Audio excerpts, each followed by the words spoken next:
Bonjour à tous amis youtubeurs, c'est NatFreeJS. Aujourd'hui nous sommes déjà à notre 10e épisode de notre série. Normalement, si je n'ai pas été trop mauvais, vous avez acquis de nombreuses bases en HTML et en JavaScript et pas mal de petites astuces. Dans notre programme, à la création d'une nouvelle tâche, on lui grève un événement onClick qui permet de supprimer la LI ainsi générée.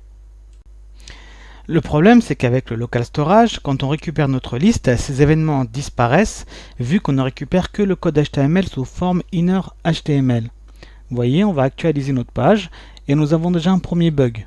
Aucune tâche en cours alors qu'en fait il y a des tâches parce qu'on n'a pas actualisé notre information. Et deuxièmement, je ne peux plus rien supprimer. Les événements ont tous disparu. Ce qu'on va faire aujourd'hui, c'est qu'au chargement de notre page, on va réappliquer nos événements onClick sur notre liste ainsi générée. Mais pour cela, il faut déjà qu'on arrive à identifier nos spans del. Ces spans qu'on a appelés spans del, qui lorsqu'on clique dessus, ça supprime notre liste. Le problème, c'est que ces spans del, elles n'ont pas d'id. Donc on ne peut pas les viser en JavaScript. Vu qu'elles sont uniques, nous, ce qu'on veut, c'est récupérer toutes nos spans del qui ont été générés au chargement de notre page via le local storage. Donc dans cette vidéo, on va parler des classes CSS. Une classe CSS, c'est un nom permettant d'identifier un groupe d'éléments HTML. C'est comme l'ID, sauf qu'elle permet de sélectionner plusieurs éléments. Elles servent en CSS à cibler spécifiquement des éléments HTML dont on veut modifier les apparences. On va faire un petit test. Par exemple, à notre div NoTâche, on va lui rajouter une classe. Alors, ça se situe entre les crochets des tags. Donc, vous mettez le mot classe est égal. On va lui donner un nom. Bon, on va l'appeler aussi NoTâche. Voilà. On enregistre ça. On va dans notre style.css. Et pour sélectionner une classe en CSS, il faut rajouter le point devant. Donc, point NoTâche. On ouvre nos accolades et on va lui mettre par exemple un font style. Font style, on va lui mettre, voilà, on va le mettre en italique.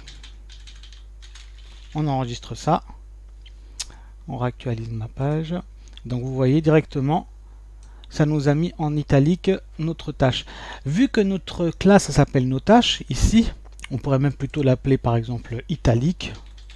Si on veut l'utiliser à d'autres endroits, voilà, j'enregistre ici, on revient dans notre index. La classe ici, je vais l'appeler italique. Voilà, j'enregistre, elle est bien en italique. Si par exemple je veux la rajouter à l'input qui est ici, voilà, je mets classe italique. Et normalement, ça devrait me le mettre également en italique. Voilà, donc on peut appliquer notre style avec les classes sur tous les éléments qui vont avoir le nom de cette classe-là. Donc là, ça va être la classe italique, par exemple. Donc si vous avez compris le principe des classes, vous allez voir comment on peut utiliser ça en JavaScript. Donc en JavaScript, il est possible de récupérer tous les éléments d'une classe dans un tableau via une méthode qui s'appelle document.querySelector. Voilà, et le nom de notre classe visée. Donc voilà comment ça fonctionne. Ici, par exemple, on veut la classe italique. Donc si je fais ça, je vais récupérer tous mes éléments ayant une classe italique dans un tableau. Alors attention, le querySelector All fonctionne comme un sélecteur CSS, c'est-à-dire qu'il faut ici l'appeler de la même manière qu'en CSS, donc il faut rajouter un petit point pour la classe. Donc on va afficher pour l'exemple ce que nous donne ceci dans un console.log. Console.log. Voilà, on ferme les parenthèses. On enregistre. Pour rappel, nous avons ici deux éléments qui ont une classe italique. Nous avons notre div NoTâche et notre input ici qui a également la classe italique. Donc il devrait nous retourner deux éléments. On voit ce que ça nous donne dans le console.log. On zoome. Donc vous voyez qu'il nous sort une node list, c'est-à-dire une liste de nœuds HTML. Et qui sont quoi? Le premier élément est un input champ italique, d'ailleurs il est sélectionné dès que je mets la souris dessus. Et le deuxième est bien notre div NoTâche, et qui a également la classe italique. Donc vous voyez un petit peu le principe. Donc nous, on va se servir de ça en JavaScript pour récupérer tous nos spans del. Mais pour cela, il faut déjà leur attribuer une classe spécifiques pour les reconnaître. On fait un petit peu de ménage, ça on le supprime. Ici la classe italique on n'en a plus besoin. Voilà, on enregistre tout ça. Quoi qu'on peut la laisser pour nos tâches, ça faisait un peu plus joli. Voilà, italique.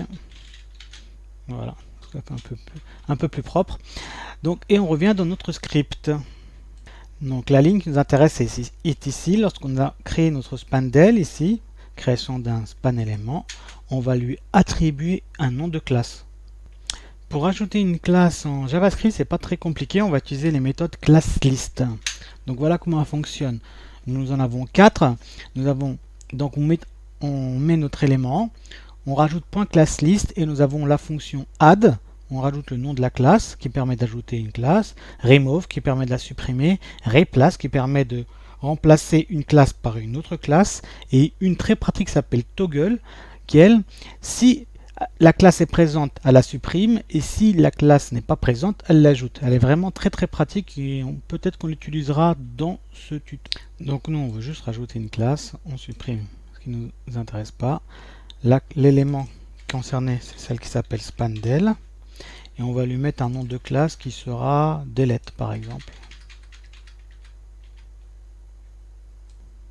Voilà, donc si vous remarquez ici je ne mets pas le point. Ça marche pas comme lorsqu'on utilise Query Selector, on doit rajouter le point. Là, j'ajoute juste le nom de la classe sans mettre de point. On va tester ça, on enregistre. On va supprimer notre local storage, delete. On actualise, on regarde bien qu'il n'y a plus rien du tout. Et on ajoute notre classe maintenant, notre nouvelle tâche. Tâche 1, tâche 2. Et on va regarder dans les éléments qu'est-ce qui se passe. Donc si je clique ici, je regarde ma ELI, et donc je vois bien qu'il y a une classe delete qui a été rajoutée. Sur la deuxième ELI, la tâche 2, nous avons aussi la classe delete. Donc nous avons bien nos classes qui ont été rajoutées en JavaScript. Donc on remonte tout en haut et on veut que une fois que la liste est générée, on récupère tous nos éléments dans un tableau. Donc on va créer une constante, on va l'appeler span del avec un S est égal à quoi? À document.query selector all. Tu nous récupères tout ce qui contient une classe delete. Voilà. Et maintenant on va boucler dessus notre fonction delete, notre fonction del. Comment on fait pour boucler sur un tableau, c'est-à-dire d'appliquer une fonction sur tous les éléments d'un tableau? Donc nous avons le for normal, for let, i égale 0, ainsi de suite. Mais il y a quelque chose de beaucoup plus pratique, c'est la boucle for off qui permet de boucler sur tous les éléments d'un tableau beaucoup plus simplement. Donc c'est un for, let, l'élément que je veux boucler, l'élément du tableau, donc je peux lui mettre n'importe quel nom, ici je vais lui mettre span, et le tableau que je veux boucler dessus, c'est mon span del. Voilà, donc là il va boucler sur tous les éléments et j'aurai pas à gérer à savoir quand le tableau il se finit. Donc on fait quoi à cet élément là? On va lui ajouter notre élément, donc à span on va lui rajouter notre onClick, donc ma fonction fléchée. Et qu'est-ce qu'il faisait mon onClick? Il effaçait mon ELI. Par contre mon ELI ici il n'est pas spécifié. Oui, si je mets ELI ici, il ne sait pas de quel ELI je parle, donc il ne sait pas lequel je vais effacer. C'était pas comme dans notre forme suite où tout était lié, tout se suivait les uns à la suite des autres. Ici on a le même problème avec les spans del. Donc ce qu'on va faire, on va viser la span, donc on va supprimer la span, mais pas elle, mais son parent, si vous vous rappelez de parent élément. Et son parent, étant donné que c'est la ELI, elle sera supprimée. On teste si ça marche. Donc, est-ce que je clique dessus? Ça va faire quelque chose. Et parfait, ça fonctionne. Si je rajoute une tâche, tâche 1, tâche 2, voilà. Donc là, c'est normal que ça marche, mais s'ils actualisent, là, ils récupèrent la liste. Vous voyez, on a un petit défaut, c'est qu'il nous remet notre tâche 2. Parce qu'il faut qu'on rajoute à notre fonction del le fait qu'il doit actualiser la nouvelle liste. C'est pas compliqué. Vous voyez que ça fonctionne déjà. On va la rajouter directement dans notre fonction del. Donc on va reprendre notre local storage qui est ici. Voilà, on enregistre ça. Et on va lui dire enregistre la nouvelle liste. Donc CTRL S. On va voir si ça fonctionne. Alors on va supprimer déjà ce qu'on avait ici pour pas faire de bug. Voilà, on actualise. Tâche 1, tâche 2, on actualise. Elles sont bien là. On a toujours le bug ici qu'on va corriger. Donc là, si je supprime et j'actualise maintenant, la tâche 1, elle est bien, la tâche 2, elle a bien disparu. Donc pour enlever aucune tâche en cours, en fait, pour que ça se fasse l'actualisation à chaque fois que la page est chargée, ben, on va reprendre notre bout de code qu'on avait mis ici, notre tâche style display, on le copie et on va dire donc dès qu'on a récupéré la liste, tu appliques, tu rajoutes des classes delete, tu leur ajoutes l'événement del et on va aussi dire maintenant tu mets à jour le no-tâche. Si OL innerHTML est vide, dans ce cas-là, tu l'affiches en type bloc, sinon tu l'affiches pas. On va voir si ça fonctionne. On enregistre. Donc là, il nous a bien récupéré la liste. J'efface tout, j'actualise, tout est parfait. Je remets une tâche, tâche 1, j'actualise et il n'y a plus aucun défaut. Notre programme marche beaucoup mieux ainsi. Ça sera tout pour cette vidéo qui était assez longue et où on a vu beaucoup d'éléments. N'hésitez pas à tout refaire.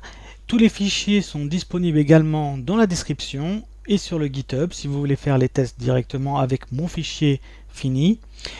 À partir de maintenant, des prochaines vidéos, on va s'attaquer au CSS, la modification de CSS, la stylisation. Donc on a fait pratiquement 90% du JavaScript.